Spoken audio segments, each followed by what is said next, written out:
So, good morning, good afternoon, and good evening to participants joining in from different parts of the world. Hello and welcome to Climate Smart Healthcare webinar series. My name is Masroor Azam, and today's topic for the webinar is energy efficiency in healthcare facilities. The speaker for today is Dr. Satish Kumar, who is the President and Executive Director for Alliance for Energy for an Energy Efficient Economy, that is AEEE. So we started this Climate Smart Healthcare webinar series back in 2020 with an aim to showcase innovations happening in the healthcare sector with respect to climate change, climate resilience and climate mitigation. And not only showcasing the innovations happening in the Indian healthcare sector, but also educating them about how to become climate resilient, how to reduce their carbon footprint and how to decarbonize themselves. So before calling upon today's speaker for the webinar, I would like to briefly introduce our participants today to various organizations and platforms involved in organizing this webinar today. So Center for Chronic Disease Control, which is the parent organization, is a New Delhi-based non-profit organization and was established in December 2000. The mission of CCDC is primarily intended to address the growing challenges of chronic diseases in developing countries through knowledge generation, which can inform policies and empower programs for the prevention and control of chronic diseases. Also through knowledge translation, which are intended to operationalize research results by bridging the critical gaps between research and implementation. CCDC has also been recognized as a scientific and industrial research organization by Department of Scientific and Industrial Research under the Ministry of Science and Technology, Government of India. Health and Environment Leadership Platform, under which today's webinar is being organized, was established in February 2017 in partnership with Public Health Foundation of India, Center for Chronic Disease Control and Healthcare Without Harm. I'll briefly introduce other organizations like Healthcare Without Harm and the Global Green and Healthy Hospitals in the subsequent slides. So the Health and Environment Leadership Platform is also the Indian arm of the Global Green and Healthy Hospitals. It currently has a membership base of 73 members representing the interest of over 7,700 plus healthcare facilities in India. And it also represents over and above 30,000 physicians in India. The primary focus of the platform is to showcase leadership in health systems by reducing its environmental and energy burden. It also advocates for the importance of intersectoral collaborative policy making to address the impacts of environmental pollution. It also builds capacity of physicians on the health impacts of environmental pollution. As I've already said, that there are approximately 73 members representing the interests of over 7,700 plus healthcare institutions. You can see in this slide the list of a varied list of health members. Healthcare Without Harm is an international non-profit organization that works with an aim to transform the healthcare sector worldwide so that it reduces its environmental footprints and becomes a community anchor for sustainability and a leader in the global movement for environmental health and justice. Together with its partners around the world, Healthcare Without Harm shares a vision of a healthcare sector that does no harm and instead promotes the health of people and the environment. Over the last 2 decades, Healthcare Without Harm has had a significant impact on the health sector by working with health professionals, hospitals, major health systems, ministries, and UN bodies across the globe. So Global Green and Healthy Hospital is an initiative within Healthcare Without Harm. It is an international network of hospitals, healthcare facilities, health systems, and health organizations which are dedicated to reduce their environmental footprint and promote public and environmental health. Global Green and Healthy Hospitals currently has a membership base of 1,450 members in approximately 72 countries. and which represents the interest of over 43,000 hospitals across the globe.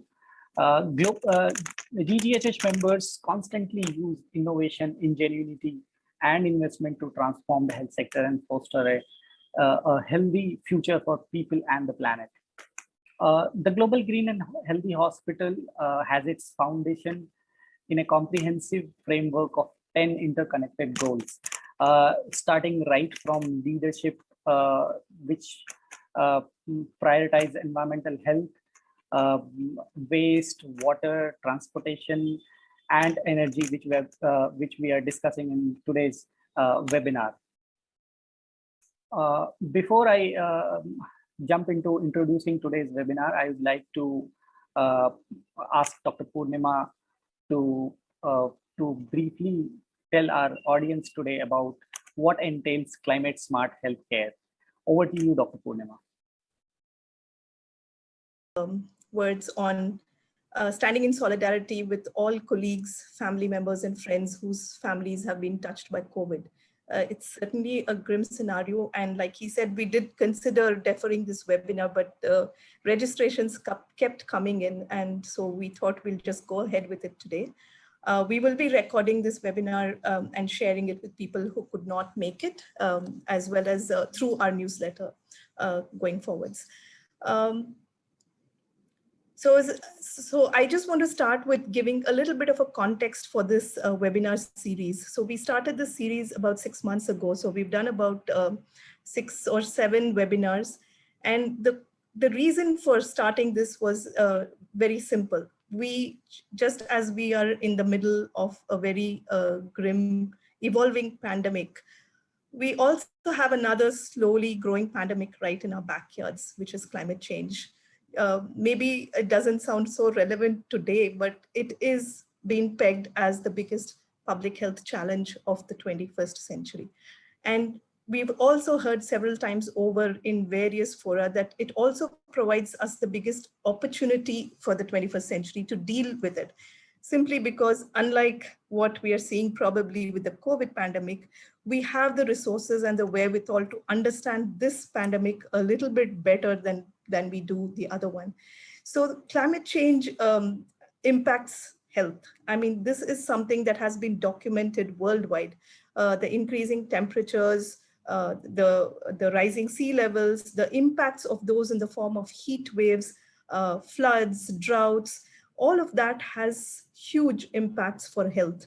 And the reason why we as health sector need to be concerned is, one, we are not even ready to be sensitized enough because we haven't, as far as I was a medical student, we never learned about climate change in our medical curricula.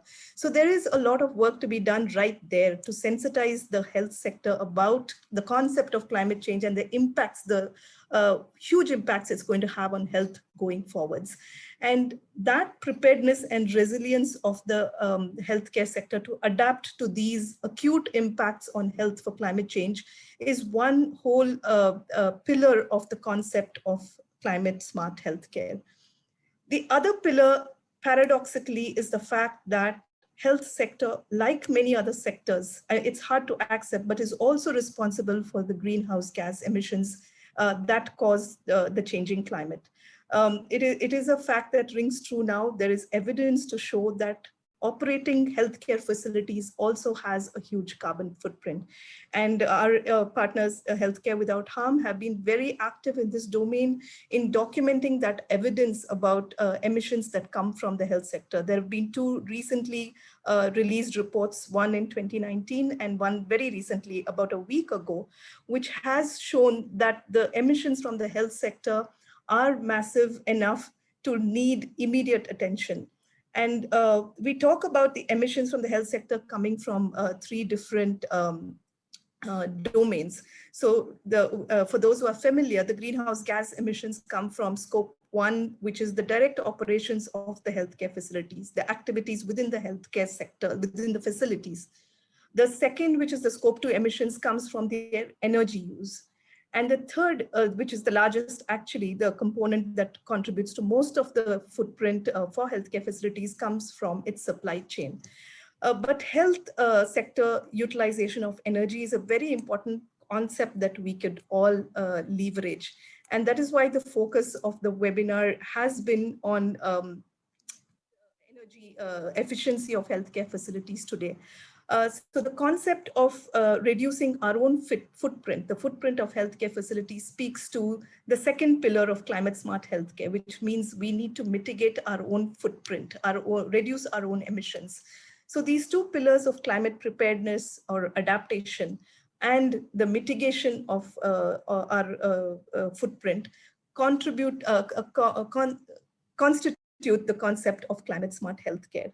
And today we are going to focus on one pillar in that framework of climate smart healthcare, the others being the other resources that we use in healthcare, water, for instance, the way we build our infrastructure, use of pharmaceuticals, the way we manage our healthcare waste. All of these are different pillars within our healthcare operations, which we need to address. We have been trying to focus in this webinar series on particular aspects of the climate smart healthcare facilities. And today's focus will be on energy efficiency within healthcare facilities. I'll stop there and hand over back to my colleague Masroor, who will introduce our speaker. We have a very eminent speaker from the energy efficiency world, and I'm delighted to welcome him to this webinar today. Masroor, over to you. Yeah, thank you, Dr. Purnima. I'll briefly introduce Dr. Satish Kumar today. Dr. Satish Kumar is currently the President and Executive Director of the Alliance for Energy Efficient Economy, that is AEEE. Prior to AEEE, he was the Energy Efficiency Ambassador and led the energy management business at the Schneider Electric India. He was a scientist at Lawrence Berkeley National Laboratory and the chief of party for a USAID supported bilateral energy efficiency technical assistance program, that is ECO3 project. Those who work in energy efficiency field know very much what is ECO3 program. He's also a member of the TEAP's Energy Efficiency Task Force under the Montreal Protocol. He's a lead fellow, certified energy manager, and certified measurement and verification professional. Without wasting any further time, I would like to invite Dr. Satish Kumar for today's presentation. Over to you, sir. Thank you, Masroor, and thank you, Dr. Prabhakaran. I hope you are able to hear me. Yes, sir. Okay, thank you. I'm going to start sharing my presentation here. Okay, so first of all, I just want to echo that I think we are all facing a grim situation. I hope people are taking good care of themselves and their loved ones. And we hope that this testing condition will soon pass and we will start to return back to some normalcy. So thank you for taking time out, I think, during this pretty grim situation to attend this webinar. My sincere thanks and gratitude to the Center for Chronic Disease Control, with whom we are also partnering on an initiative. I'll be briefly touching upon that. And for inviting me as a speaker for the Climate Smart Healthcare webinar series. So let us get into the presentation. I am, just let me turn this into, okay. People can share, can see my screen, I'm hoping, right? Yes. Yes. Okay, so this is the outline of the presentation. And as Masroor just mentioned that I am the President Executive Director of the Alliance for an Energy Efficient Economy. And as Dr. Prabhakaran also mentioned that I think energy consumption, which is a subset of the total climate impact of the Indian healthcare system, is something that AEEE has been focused on. And I have also focused on it for the last 10-15 years. So what we are going to do is to share some of the things that we know, and also some of the things that are in the pipeline, and maybe some information that can help you in how can you make your facilities more energy efficient, because I'm assuming that there are people who represent the healthcare system, and either they are doctors, they are owners of hospitals, or they are administrators, I think, of hospitals. So these are the things that I'm going to be talking about. Let me jump in. So these are, I think, I thought that we should start with some of the questions that hospital owners or administrators and the energy efficient community and professionals that they grapple with. I think when we talk about how do we make hospitals energy efficient. So what do you need to do to reliably and accurately characterize energy use in hospital at national and state level? I mean, something that AEEE works on. We have, as I said, I think we started to work on this particular issue under the USAID ECO3 project. There are some publications that are out there, and we are trying to make some of this information more reliable, more accurate. The second question, which I think is pretty important as well, is what do we need to do to plug some of the key gaps in developing energy benchmarks for the Indian healthcare sector? And I'm going to be touching upon some of these issues, because I feel that unless we have some marks information available in terms of how much a primary healthcare center should energy it should consume, what should be the energy intensity of a multi-specialty hospital, do we know that how much energy an MRI machine uses, or how do I know that I think whether my hospital can be retrofitted and I can have better operating and maintenance protocols to reduce energy consumptions. So, so I think these are like some of the questions that we have been mulling over. And I thought that before I jump into the presentation, I'll just list some of them so that we can start orienting towards this. And I think the last bullet is that, can the bottom line and environmental impact of hospitals be significantly improved? And do we have the right tools and the right, I think, question that we can ask, which will allow us to do this? So I'm going to start with India's healthcare infrastructure. Probably some of you folks are much better equipped to answer this question. But our, I think, investigation into India's healthcare infrastructure is mostly in terms of characterizing for energy footprinting of this. We are looking at it from that perspective. We are not looking in terms of enhanced, I think, the healthcare services that we can provide, or how do we reduce mortality rates and those kind of things. But it is primarily from the energy footprinting perspective. So, so if you look about it, I think the way I think we are addressing this, that we feel that there is a public healthcare infrastructure, and then there is a private healthcare infrastructure, and these both have different sort of characteristics. So here, what we are doing is, if we are looking at, and we are, I think, sometimes we are struggling with the definitions, but we are trying to see that, hey, which are the, I think, centers that are taking care of primary healthcare, and I think in that we are putting sub-centers and primary health centers. And then we are looking at secondary care, so where community health centers, the subdivisional hospitals, district hospitals, and then the tertiary one are the large medical colleges and the large associated hospitals with that. This is, I don't think that there is a real definition that we have been able to find, but just to get our arms around this, I think we have started to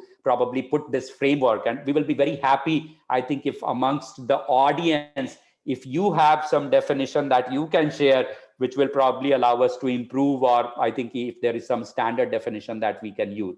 And I think the numbers that you are starting to look at in terms of the population and number of beds, these are pretty much, I would say, Government of India norms that we are picking. These are not, I think, our attempt to frame this. Our framing is only the top level, the primary, secondary, and tertiary.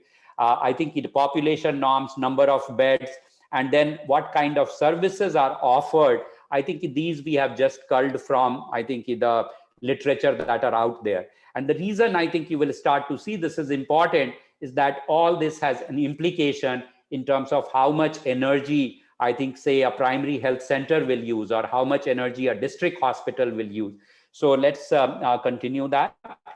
So this is, I think, when we are looking at the private and public healthcare infrastructure and what are some of the key numbers, because the numbers will drive the energy consumption. So on the left side table that you are seeing, these we have collated from, I think, various sources. The sources are listed below. I think these are pretty much, I think, in the public domain. If you go to the Ministry of the Health website, I think you will start to see this.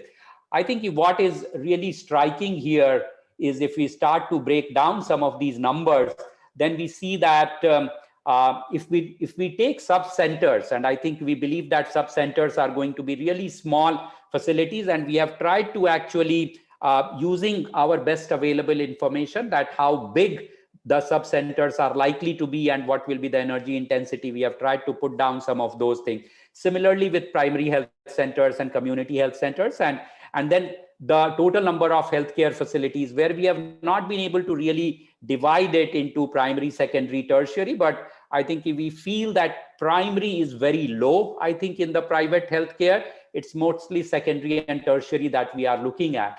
And then we have tried to slice and dice these numbers a little differently in the pie charts on the right-hand side. So if you see that if we exclude sub-centers, then public, I think the private, the healthcare infrastructure starts to become bigger than the public healthcare. Just, I think, in terms of the numbers that we are talking about, we are really not talking about the energy intensity there. But if we include, then of course, I think the public healthcare becomes a larger. And then I think within that, if you are looking at primary, secondary, tertiary, then in public infrastructure, it's the big focus is on primary. 96% is, I think, what you can see, again, just in terms of the numbers that we are looking at. Whereas if you look at the private infrastructure, we think that the secondary infrastructure, which are the smaller hospitals, dispensaries that we are talking about, that is the bulk of the thing. But there is a significant tertiary component, which are the multi-specialty and the super specialty. And those are the real energy hogs. That's where I think the big energy consumption happens. So this is just, I think, giving some perspective in terms of how we are trying to structure this so that I think we can characterize this sector a little better.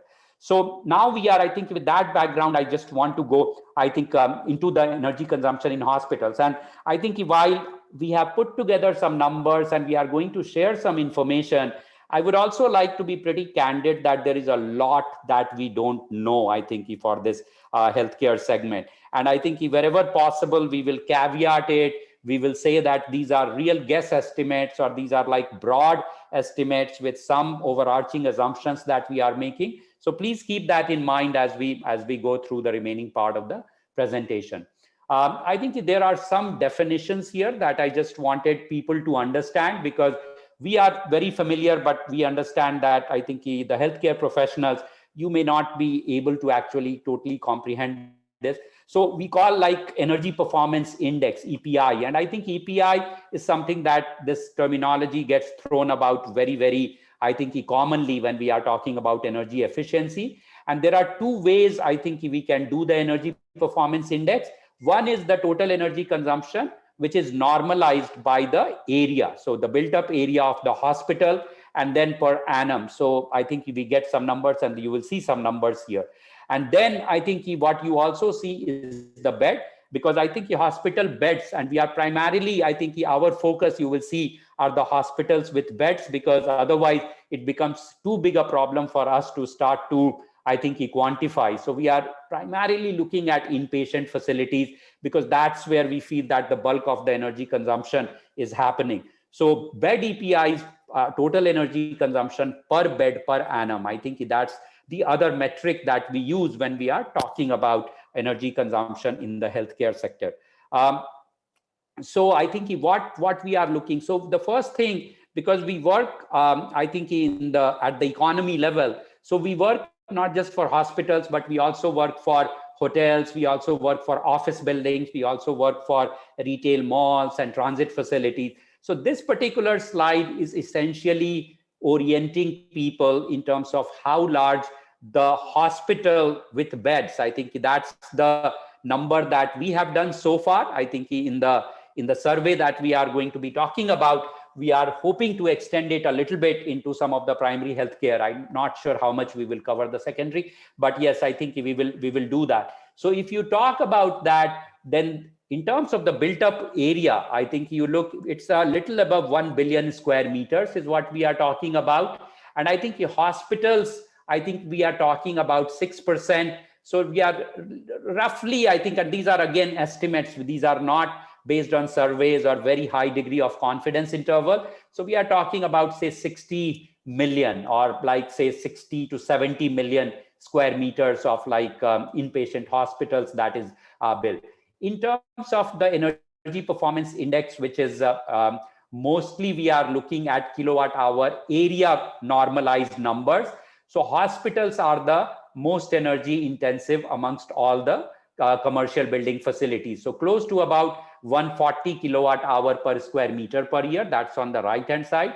And I think if you look at the total energy footprint among the commercial buildings that we are talking about, so we are talking about 11% of the total footprint. I think that 14% of the total footprint that can be attributed. And in terms of the total number, then what we are looking about is about 11 terawatt hour is what we are looking at. That's the amount of total energy that the hospitals uses. Again, all these numbers that we are talking about, the sources are there. These are pretty much secondary, I think, sources that we have. So I think the degree of confidence that we have is not great, but I think we have tried to, this is a journal publication that we printed about 3-4 years ago, where we estimated these numbers. So this is again past work that we are talking about.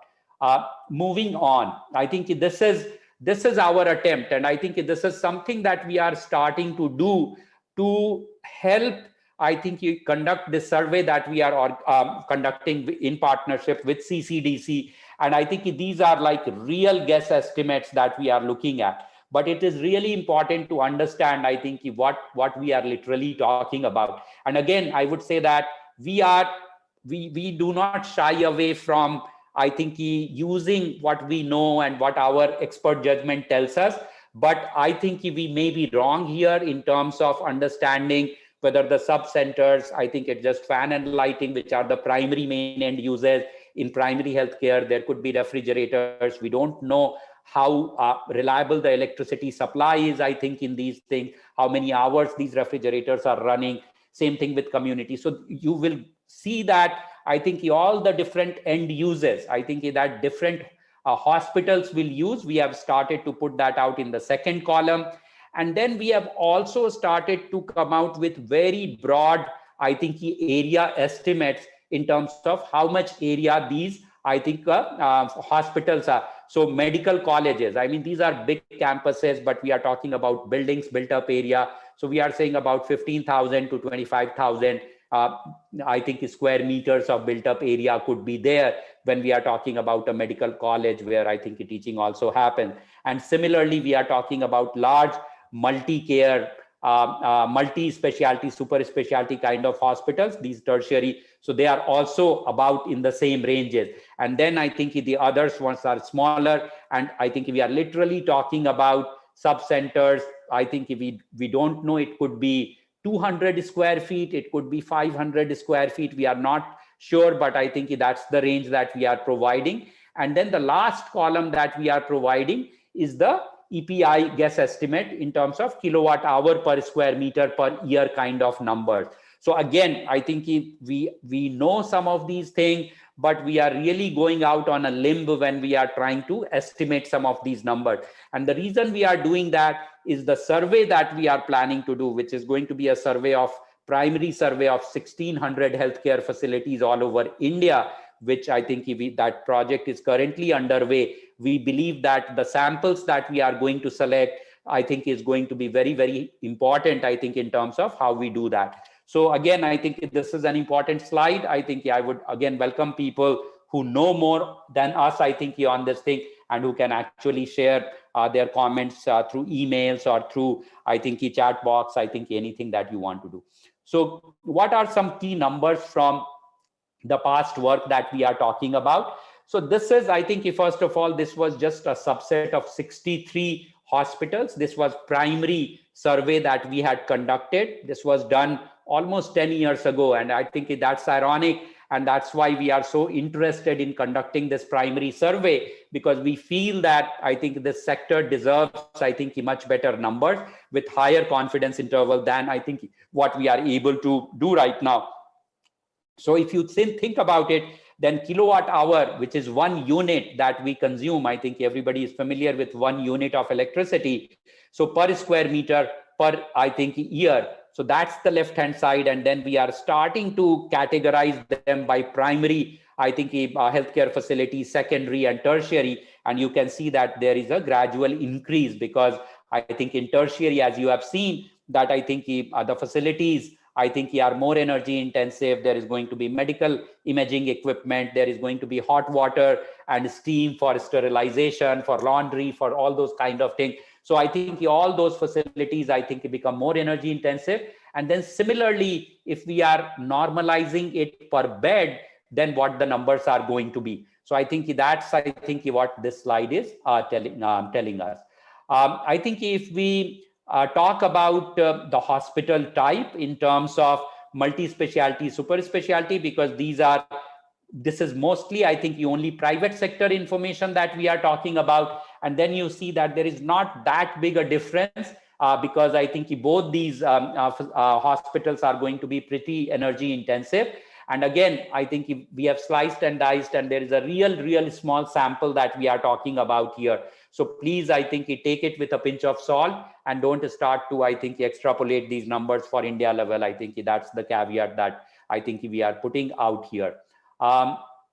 Okay, so what we did essentially is that we said that if we have to I think if we have to come out with real broad estimates in terms of large hospitals we are talking about, right? So I think if for private hospitals, then what is the energy used normalized by area? And again, I think we have not gone with point estimates, but we are giving, I think, some ranges. I think the range also probably tells you how confident we are. And I think this is what you start to see, that I think 225 to 250 kilowatt hour or units per square meter per year.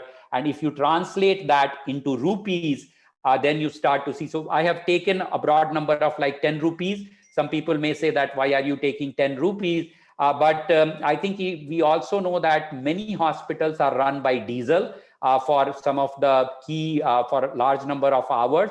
And also a lot of hospitals are treated as commercial and industrial customer. So the amount of, I think, electricity tariff that they pay is actually higher than what we pay in our residential electricity bill. So that's why we have tried to look at like this 10 rupees kind of conversion factor. And then if you look at the normalized by bed, then you see that private, we are talking about 10,000 to 12,500 unit per bed per year. And which means that I think in terms of electricity consumption, I mean, rough number that we are talking is 1 lakh per bed per year, I think is what I think that hospital. But that means that all the other electricity consumption, whether I think it's hot water, whether it's OT, and everything is getting normalized by bed. So I think that's something that people need to keep in mind. And I think in public hospitals, I think the numbers are a little lower. But again, these are also pretty large hospitals. I mean, we are talking about the Gangarams and the AIIMS, and I think those kind of hospital is, I think, what we are looking at here. So I think that's, so again, a little bit, maybe 20 to 30%, a little bit lower, but these also become pretty energy intensive just because of the facilities that they provide. So I want to talk very briefly about, I think, the CCDC and AEEE ongoing project. And so I heard Dr. Purnima Prabhakaran mention about the healthcare without harm. So this number that we are looking at in terms of the climate footprint, the 39 million ton number, that is, I think, in the 2019 report that we are referring to. And what AEEE is really, I think, focused on is the scope 1 emission. I think that is, I think, yeah. And what our estimate is that the scope 1 emission is about 25% of the total, I think, Indian healthcare climate footprint that we are talking about in terms of the actual energy consumption that is happening within hospital. I think there is pharma, there is a lot of, I think, other thing. There is, I think, a vaccine network, and I think a transport. I think a lot of other things that are happening that is not coming under that. I think even what is we are trying to do. So what is the objective of, I think, this exercise, which we are calling the energy footprinting study? So what we are trying to do is, I think we want to come out with much more rigorous and reliable data. So we want to map the energy footprint of the Indian healthcare system limited to hospitals. So this is something that I think we are not looking at blood banks. We are not looking at, I think, the lab facilities where the tests are done, because that also, I think, is a pretty significant infrastructure. And I think we are also probably not going to be focused a lot on the secondary, I think, care facilities, because those are, I think, we may be doing, I think, a few, but because our focus is to do energy footprinting, and we feel that, I think, that secondary will have a limited impact there. So we are only going to be primarily looking at primary healthcare, I think, community healthcare, I think, district hospitals, and then, of course, all the private sector hospitals. So then we want to assess the state of renewable energy deployment, also drive, I think, enhanced uptake of renewables in healthcare, and of course, I think, in terms of the energy efficiency component of all these things as well. What can come out of, I think, this study, and I think this is, we are looking mostly from hospital owners. So some of these things that once we have the operational energy end use data, then you can say that, hey, do I have benchmarks? Can I see whether I'm in the top decile or top quartile, my hospital, and what are the reasons why I am doing so well? And if I am not doing so well, then can I actually undertake an energy efficiency retrofit, where we can look at, I think, what can be done on chillers or lighting? Can I actually have more advanced or more efficient procurement of medical imaging equipment? I think, I'm sure that these equipments cost crores of rupees, and they also cost lakhs or 10 lakhs of rupees. I think some of the CT scanners or MRI. So I think I'm going to be touching upon a little bit of that in terms of, I think, what can be done to actually do some savings. And when you are procuring, and when you are going to, say, the Siemens of the world, or to the GE of the world, or to the Philips of the world, and saying that, hey, I want to get an MRI machine, are we really asking them the right questions when it comes to, we sure ask them, like, what is the strength? Is it a 3 Tesla machine? But are we asking them that, hey, what is the running cost of this machine going to be? Is it going to be 20 lakhs? Is it going to be 15 lakhs? Can you share me, I think, some of that information? I'm pretty sure that very, very few facilities actually do this at this point of time. So I think we will talk a little bit about that. So I think, so this is the thing that I was talking about in terms of optimizing energy use of medical imaging equipment. There are some studies primarily from Europe, because I think we don't have too many studies on this in India. We would love to actually, I think, with the help of, I think, maybe a CCDC or somebody, just focus on this, because this is another big area.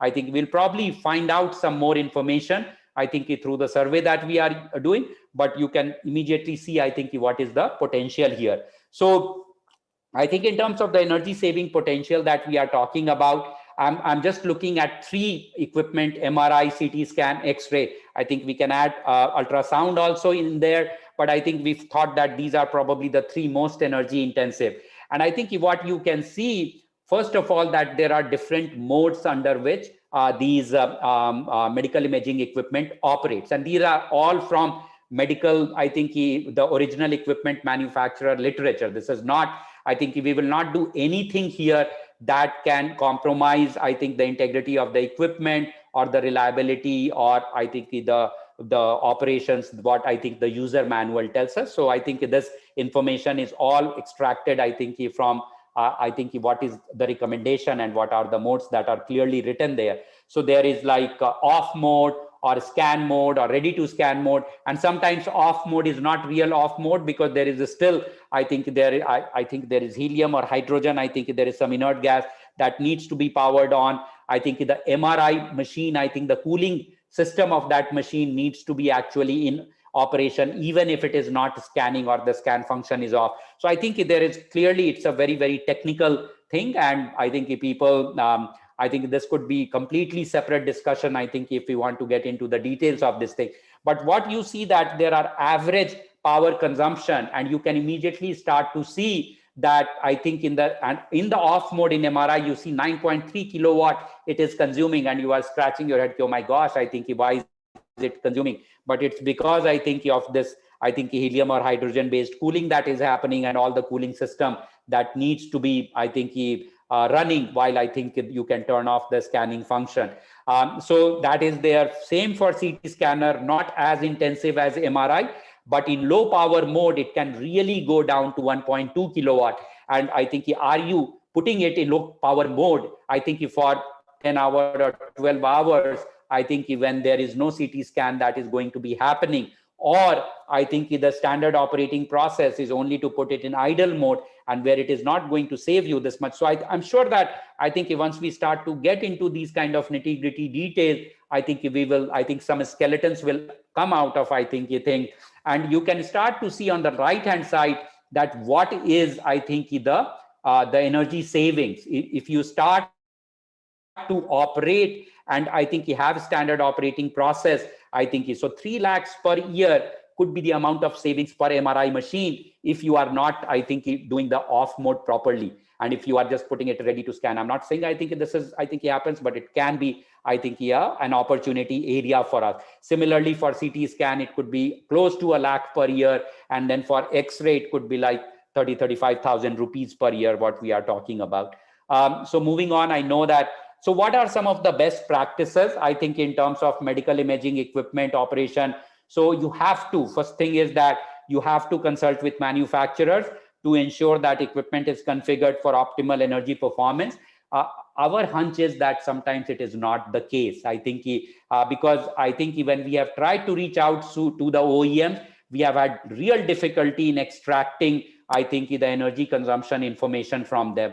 And I think we would like to actually come out with these things and put it out in public domain, so that I think when you are making the decision, I think those things can be looked at. Ensure proper maintenance by qualified certified personnel, and I think you operate as per user manual. You train the staff which is responsible for running, I think, this medical imaging equipment, so that they know, I think, they are deploying the low power features, and then I think reaping the energy savings reward. Switch the system to on off as part of standard operating procedure, or configure it, I think, in the system itself to activate low power mode automatically if that thing can be done. And I think regulate the air conditioning system, I think, when the machine is off. And I think, as I talked about, that MRI machine needs to be handled very, very carefully. You need to ensure that, I think, there is backup, and I think the cooling function is on. Then I think in terms of, I think, some of the procurement guidelines, I think does your procurement policy ask for energy consumption data for typical operating scenarios? I think if you are not doing it, my strong recommendation is start doing this. I think does your organization procure equipment with energy and environmental documentation? So if you are concerned about, I think, climate change, and I think ESG in terms of environmental, social, I think in governance framework, I think you can, once you start to do, you will start to highlight some of these things. Do you ask the manufacturer to provide technical advice and training on proper settings? Has someone, I think, been assigned this responsibility in your organization? Is it, I think, that person's responsibility? And I think, are you evaluating the typical usage scenario, I think, at the administration level, so that I think these things can be looked at. So last section of my presentation is that I think, how do you make buildings efficient when you are designing a new hospital? I think clearly there are a lot of consultants and other things who are there. And what we have done, I mean, that again could go into excruciating level of detail. But what we have tried to do is to just, I think, give you a very, very high level overview in terms of what building energy codes are.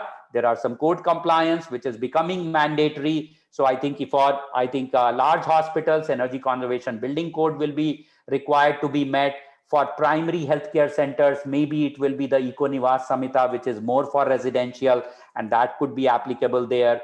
There are some operational rating, I think, in terms of wealth or health being or well-being of people, which are being looked at, especially I think with the pandemic hitting, I think, the physical and mental health of people so hard. So that is there. And on the right hand side, you see, I think, all the green building rating systems, I think, that are there, and many hospitals are green building rated as well. So I think in the interest of time, we will share, I think, this presentation so that I think the recording is available, and I think the presentation slides are also available.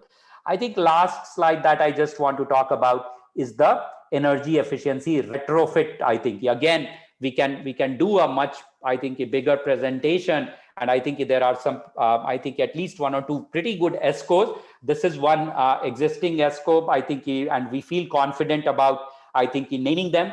This is Smart Joules. I think they are energy service provider, and they only do hospital retrofits. So they are very, very, I think, well qualified. And this is one case study what we have asked for them from them, so that we can just share. So this is like an Apollo hospital, pretty large facility. As you can see, it's like 2 lakh square feet. So when you saw that 15,000 to 25,000 square meter, so this is one of those big facilities that we are talking about. They did it in 2019. What was the electric connected load? How much was the size of the HVAC or the air conditioning system? I think what did they do actually? I think what are the interventions that they did in terms of improving the air conditioning systems, installing frequency drives, pumps, and other things, automation. And then what was the savings that they were able to do? So I think this is about 1 crore per year of savings that they were able to deliver to that hospital. And the payback was less than 2 years, about 20 months. So I feel that there are so many hospitals that can actually benefit. I think if you know the benchmarks, if you are able to arrive at the decision to make these investments pretty quickly, and if you go with the right organization, which has the right expertise and the right people and the technology to actually enable this kind of a thing. So I think in terms of the conclusion, I think what can we learn from data and checklists? And I think I mean, this is a healthcare. So Atul Gawande, I think he's a pretty famous doctor, writes a lot, I think, on healthcare, and he's a big fan of data and checklist, right? So I'm saying what one applies in medical practice, I think you can use the same principle to apply in medical hospital facility design, operation, and maintenance. And I think then you are more comfortable that I have a very, very high performing hospital facility running. I'm not wasting any money, and I can actually claim that this is the greenest facility, or we are a very, very climate friendly hospital that we are running. So you identify best sources of information, challenge the assumptions, ask some uncomfortable and sometimes stupid questions, because don't just take, I think, some of this information on face value. Ask for evidence. I think sometimes I always, I think, within our team, we talk about some of these people and then create a culture of data-driven decisions. I think if you go with this, then you probably can be much more comfortable investing, I think, 1 crore or 2 crore of rupees, and then reaping the rewards in terms of the payback that I just showed, I think, on the last slide. So I think that's it. Thank you very much again for, I think, giving us an opportunity. And if there are questions, I'll be very happy to take them. Thank you so much, Dr. Satish Kumar. That was a wonderful talk. And I am sure that the attendees today must be having a lot of takeaways from today's conversation. Over to you, Dr. Purnima, if you would like to discuss more on this. With this, we will also take questions from our attendees today. If you have any questions, you can drop it in the Q&A box, or you can simply raise your hand. I'll give you the speaking rights. Over to you, Dr. Purnima. Thank you.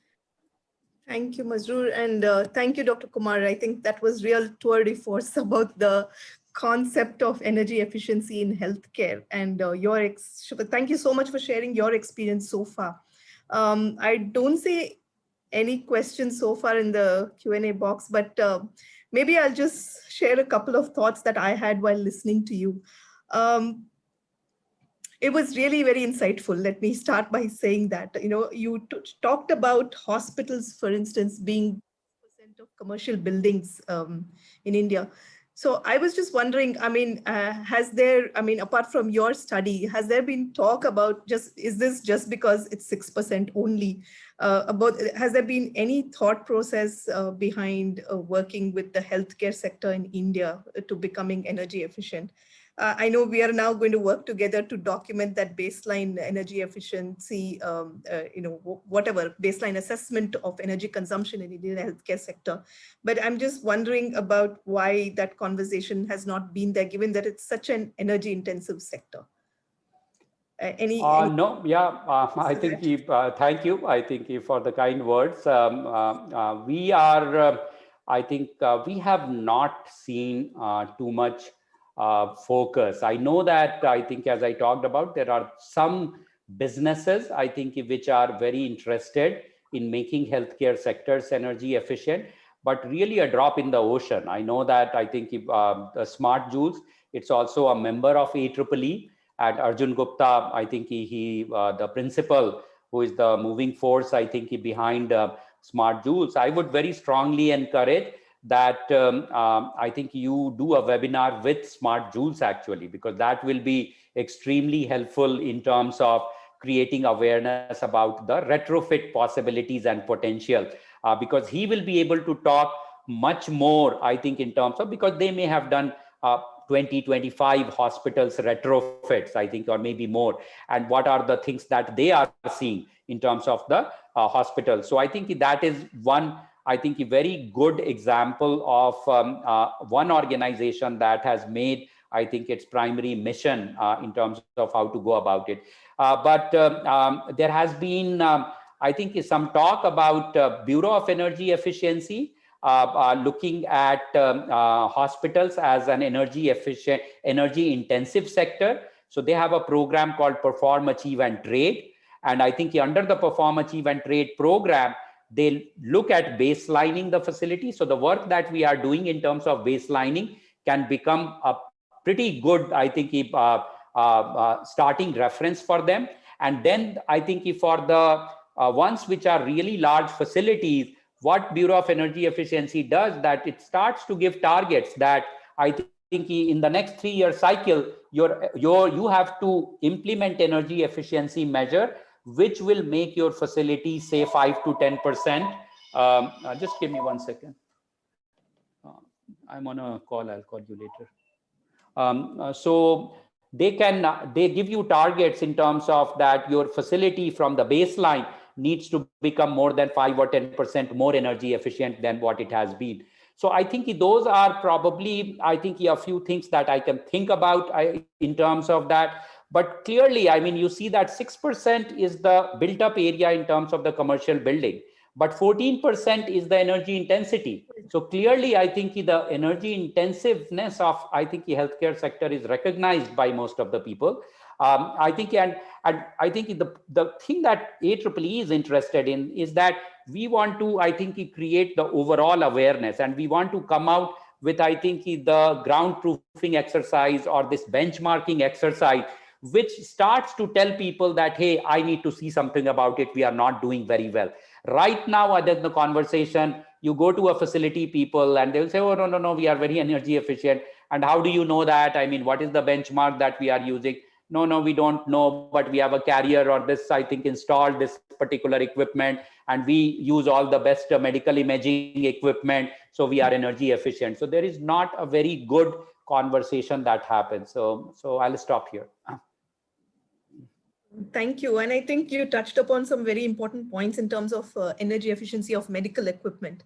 So we're, happy to share that as part of another project that we do about sustainable health and procurement in healthcare, which you also touched upon. So there are conversations that we are doing in that space about bringing in energy efficiency in the procurement criteria for, medical equipment as well.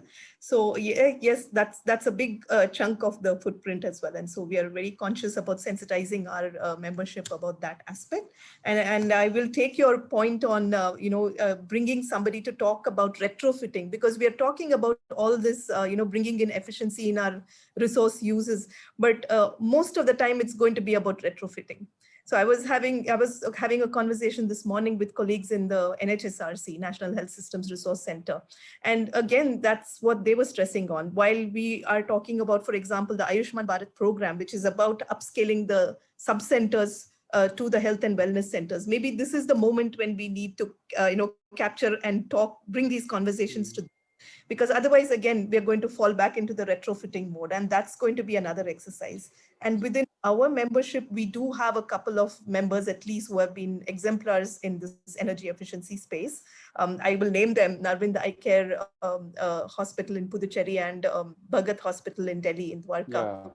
Yeah. Bhagat, we are aware of that. Yeah. Documented as case studies as well within our repository. So they, the costing, the investment case for moving towards energy efficiency. I think that's an important conversation that we have to package when we are done with our study. I think it's really important. Right. And I think some things that I just want to talk about in terms of the secondary care and the primary health care, right? Because those are primarily funded through government funds. And I think some very simple things, if that can be incorporated in the design and construction guidelines. So for instance, we can say that the fans that are going to get installed, because I think these facilities will have fans, will have, I think, light.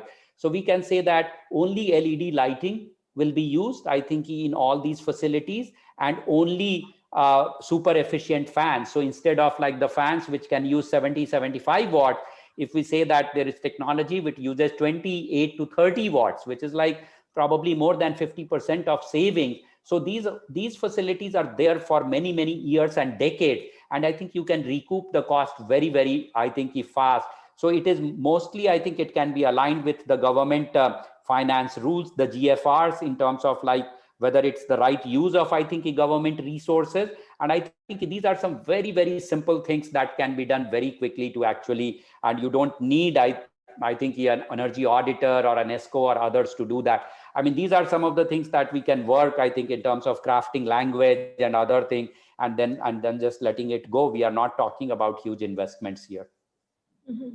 I will read out one question which is there in the chat. I think this is from Orbit Energy Analytics, asking you, what is the Indian equivalent of OSHA standards for healthcare facilities?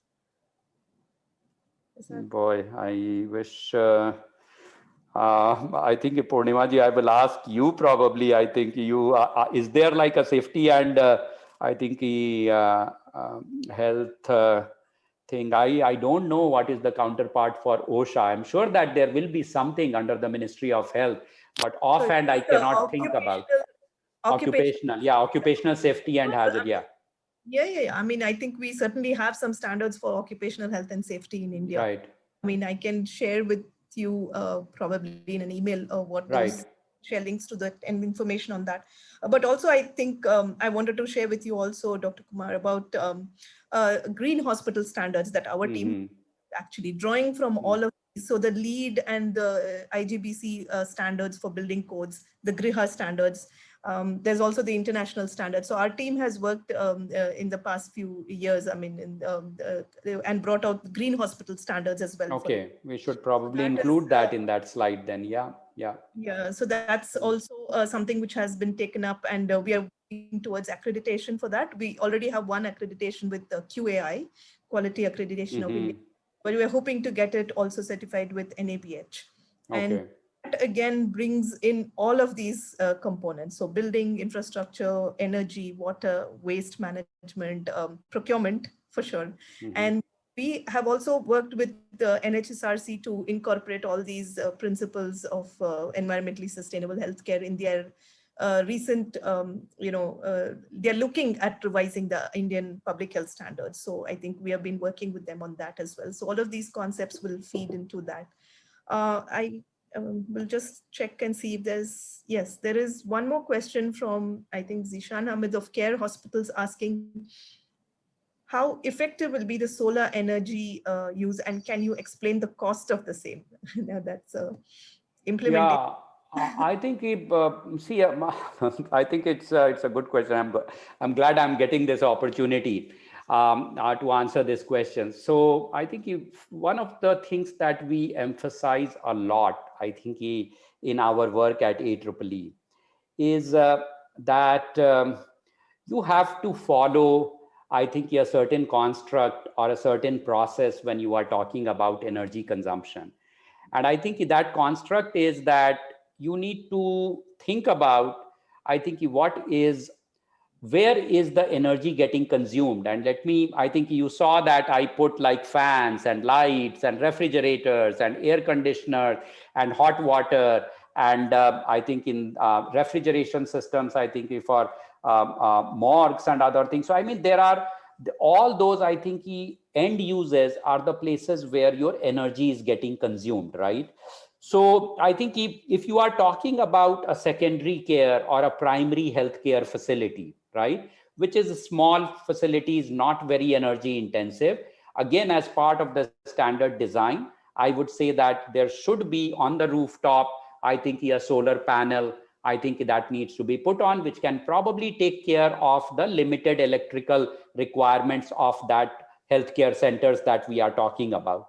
When you start to come to some of the big hospitals, right, I think you are talking about, I think, the medical colleges, I think hospitals associated with that, or the multi-specialty, super specialty, I think what you will find that you have limited, I think, rooftop area, I think, and you have very, very energy intensive operations. So I'm just putting it out there. We call it lean, mean, and green. So when you design a building, we say that first design the building very, very well so that you can reduce the daylight you can reduce your artificial lighting requirement, you can reduce your cooling requirement, and I think when you are running your pipes and ducts, then insulate them properly. I think use high performance glazing and a lot of these things. So what it does, that it reduces the total energy footprint of that facility that you are designing. Okay, so that's, I think, the first thing that you need to do. The second thing that you need to do is that you need to go for the LED or super efficient fans or high performance chillers, or I think the medical imaging equipment that takes care of your performance specs, I think, in terms of scanning, but it also probably 5 or 10% more efficient than other ones, I think, if there are. So I think that basically, I think, allows you to create an energy efficient infrastructure. And then you say that, okay, whatever energy that now I am going to consume, I am going to try to meet it with renewable energy. So I think it's very, very important that you do this in this particular order. I think the question also is betraying a little bit of a mindset that I can put like solar panel on my hospital and I think, yeah, I am energy efficient or I'm good. No, because that rooftop solar panel that you are going to be putting in case of large facilities, that may just generate 5%, 2%, 3% of the total electricity requirement of that hospital. Or if you have access, maybe 10%.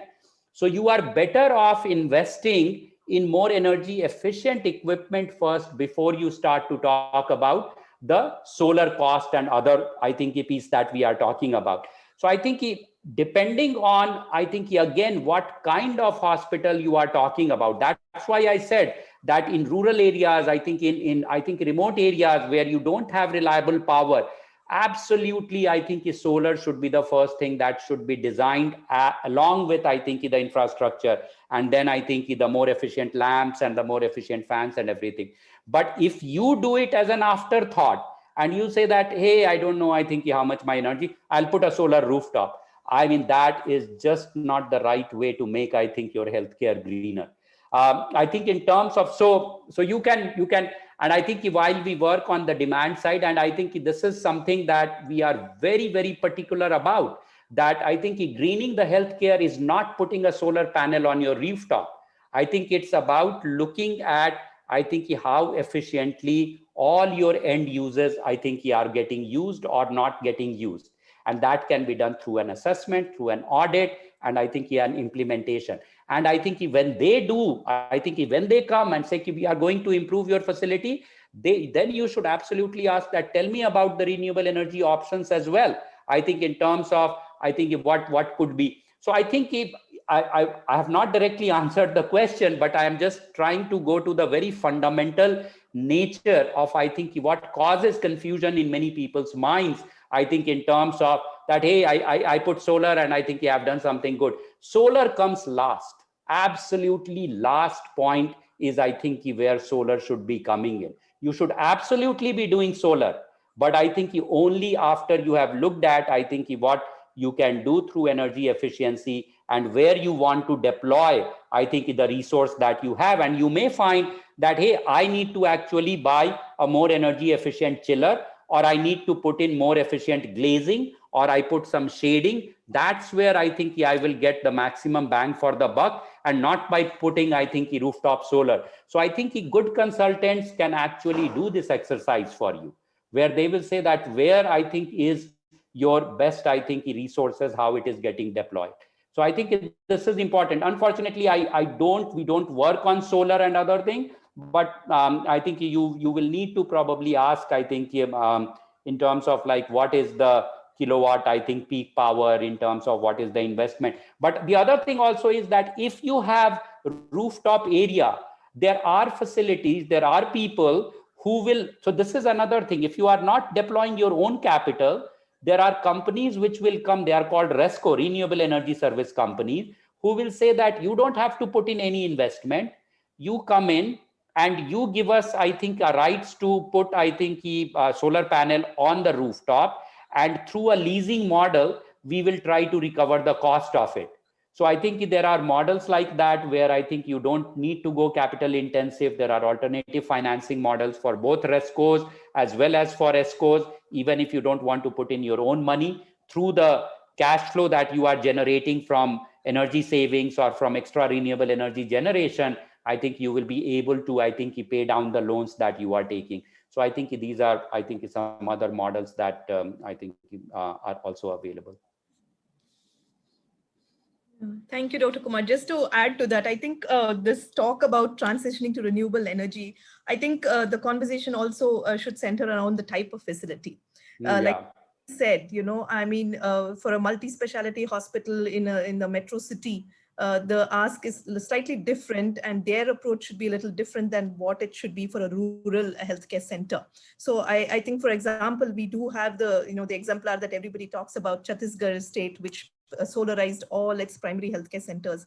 And an evaluation was done to see what the impacts were. It was not just on the, because earlier there was this interrupted energy supply, and what it did for health outcomes in terms of their patient care. Inpatient as well as outpatient outcomes were better off when they could leverage renewable energy, solar energy in this case. So there is a different kind of scenario in each situation. So where we are talking about multi-specialty hospitals in metro cities, for instance, I think then there you need that incremental approach. An energy audit, of course, is very useful. I think you first need to understand your own landscape. Where is your resource intensive operation, and of course whether it's equipment or your different operations within your facility itself. I think there is where an energy audit comes in as a very useful baseline approach to take, and then decide on the solar. And the solar, again, the business models, like, if you have the rooftop and you have the space, put up the solar panels, you could contribute to the grid. You are also using the solar energy and harnessing that energy for your own facility, but also you could be giving back to the grid. So there are different models, and the investment case, Zishan from Care Hospitals, I think there is different examples out there. So even for medium level facilities, like I mentioned, Bhagat Hospital, which is a medium-sized facility in South Delhi. The return back on the capital investment is huge. And I think for every healthcare facility, that is an important takeaway. Like, at the end of the day, if you are benefiting from that investment as well, I think both in terms of your payback options, as well as you're becoming more environmental friendly as well. I think those perspectives are also important. We could share with you, or connect you to, more details on the solar costing and all of that. We are doing it for both private and public healthcare facilities. We'll be happy to connect with you and share more details. I don't know if there are any more questions out there. Dr. Kumar, I just want to ask you one last question if you're okay. I know we are over time over here. Did we just lose Dr. Kumar? I'm not able to see him. Seems to have dropped off. Looks like either there is some Yeah. internet issue at his end or maybe his laptop. So Okay, we'll just give it 30 seconds, maybe a minute to see if he's joining back. sure. Okay, there we go. Yeah, he's. Hi, sorry. I think my computer shut down. I don't know what Oh. happened. So, Okay. I- Yeah, so yeah, we realized we lost you there briefly. But just, I thought maybe if you're okay with hanging on for a few minutes more, I just thought I'll ask you one more question, which is more to do with where we'll go with the work that we've started with you. I just wanted to learn from what has been your experience. I know you have done this kind of exercise, in baselining other sectors. So how has that translated into, implementation in terms of policy? Has it helped? How has this baselining been translated into policy making, if at all? I would say that a lot of our work has been mostly secondary research. We are thinking of doing more primary data collection for office buildings and others. And I know that there is one residential energy survey work that has been done less than a year ago. So we don't, I think, you have very good experience of, I think, telling in terms of what I think it will happen. But I know that I think once we have more reliable and accurate data, a lot of the, I was talking about the PAT work that is, so I think what typically happens that they will identify and say that, okay, hospital is an energy intensive sector and they will not do a full primary survey. Okay, they will just that, and it is based on hunch essentially. I mean, this is not, I think Indian policy making many times is not based on, I think, on data, and that's what I think IEEE is trying to work on, that if we are able to collect some of this data, then we can go to Bureau of Energy Efficiency, then we can go to Ministry of Health and others and say that, look, I think this is how I think the hospital guidelines should change, or I think you should prioritize, I think, some things. So, and if you are talking about, I think, publishing industry-wide benchmarks, then these are the numbers I think that we should be publishing, so that I think even before I think if people do an energy audit, I think these benchmarks can give them a lot of information. And this is something that I personally feel, that if you have benchmarks available and if you have a good energy monitoring system, I think that you install, I think, in large facilities, then you really don't know the audit the way it is done. You have a continuous audit that you are doing automatically inside the hospital, just the way I think you have done the energy monitoring setup, energy management system. I think if you go to our website, AEEE.in, there is an energy management dashboard that is there. And I think if you take that, and if country level or regional level, I think benchmarks are published, then we can immediately tell that, hey, I think we are in the top 10%, I think, of the, I think, national average that we are talking about. And not just that, I think we can also, I think, dive into the individual functions, like, oh, our lighting is this efficient, our cooling is this efficient, our hot water system is this efficient. So this is how I think you really go about designing a green hospital, in my opinion. I think I think when you go into this, I think there are a lot of things which you can think in terms of what technology can do. And I think sometimes I do get critical of the, I think, although I'm myself like a lead fellow, but I think the kind of behavior that this greenwashing elicits is, I think, is something that is not very good for proper designing and operation and maintenance. People are saying that, hey, I need to get that plaque on this thing. They are not doing, I think, the basic things in the right possible manner. And I think that is something about that we need to create more awareness about. So, I'm sure that I think this kind of work, once it happens, will become very, very helpful. We can think of so many use cases. I showed some of the use cases from a hospital owner perspective. We have use cases from policymakers perspective. We have use cases from an ESCO or an energy auditor perspective, that how I think his or her work actually will get very, very influenced in a positive manner once I think this kind of data gets published, I think in the public domain. So I think, yeah, I mean, it's more about, I think, whether I am confident enough of publishing this data. And I think that is probably what we are looking at. But I think with this survey, we are hopeful that I think we will be so much more confident about the data that we will be collecting. Okay, thank you so much. I certainly at Public Health Foundation of India, we, as our ethos is evidence translation to policy. So we will certainly be looking to take the findings of this study and the recommendations to the Ministry of Health. And right from the start, I've been engaging with them as important stakeholders, not just with the National Center for Disease Control, which is the nodal agency for the National Program for Climate Change and Health. And within that framework, we've been talking to them about environmentally sustainable healthcare facilities, and energy, of course, is a big pillar within that, and with the National Health Systems Resource Center. So we've been talking to them right from the beginning and sensitizing them that this is happening, and they're also looking forward to what will come out of this work.